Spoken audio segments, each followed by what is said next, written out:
जब कोरोना का समय था, हम सभी जानते हैं कोरोना काल में आयुष मंत्रालय के द्वारा पूरे देश में ये घोषणा की गई थी कि लोगों तक, जन जन तक काढ़ा और शमशमनी बटी पहुंचाई जाएगी। उस समय देखिए, आप जानते होंगे आचिशी जी विराजमान थे इंदौर में, कि एक वैद्य उनके गुरु चरणों में उपस्थित हुए और उनसे चर्चा के दौरान आचिशी ने उनसे कहा कि देखिए, कोरोना का आचिशी को उन्होंने बताया कि आयुष मंत्रालय ने ऐसी घोषणा की है।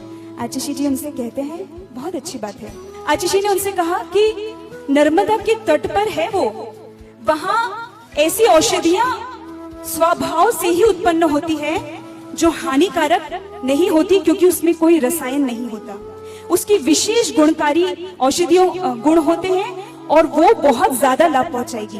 तो आप ऐसा कीजिए, आप अपनी रसशाला में औषधियों का निर्माण कीजिए। और काढ़े के लिए कहा था, जिसके लिए गिलोय की अत्यंत आवश्यकता थी। गुरु के वचन जैसे कहा गुरु होते हैं ना, तो एक बार उन्होंने कह दिया, पूरी कमेटी के मेंबर्स और जो भी ट्रस्टी आदि हैं, वैद्यगण हैं, सारे लोग इस चीज के लिए जुट गए। 3 दिन बाद आचिशी जी ने पुनः उनसे बात की और कहा, देखिए, आप उन औषधियों को लेंगे तो आप ये याद रखिएगा कि वो जो औषधि है ना, आप उसको रोज रोज वहां से इकट्ठा करना, ताजी औषधि लेना, और अब पूर्णाइयों को ये औषधियां पूरे मध्य प्रदेश में निःशुल्क पहुंचाने का कार्य करना है। आचिशी जी ने उस औषधि दान के माध्यम से पीछे जो सोचा है, आपको वो उद्घाटित करती हूँ। निश्चित है आपका रोम रोम उससे रोमांचित हो जाएगा।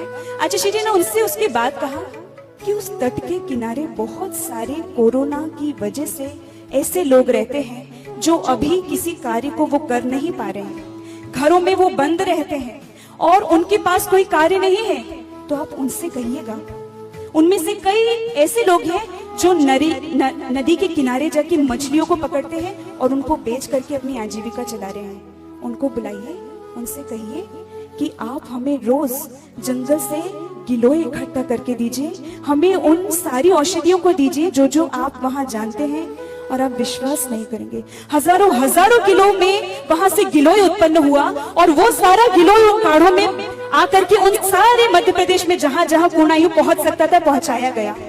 और इसके द्वारा आपको क्या लगता है आचिशी जी ने क्या किया? उन मछुआरों को भी कार्य मिल गया, उनके घर संपन्न हो गए, मांसाहार से वो दूर हो गए। आप देखिए गुरु की दिव्य दृष्टि कितनी दूर की होती है। उनको पैसा मिला, उन लोगों ने यहाँ औषधियां पहुंचाई और आरोग्य का ये एक बहुत बड़ा उदाहरण पूरे सरकार के सामने प्रस्तुत हुआ।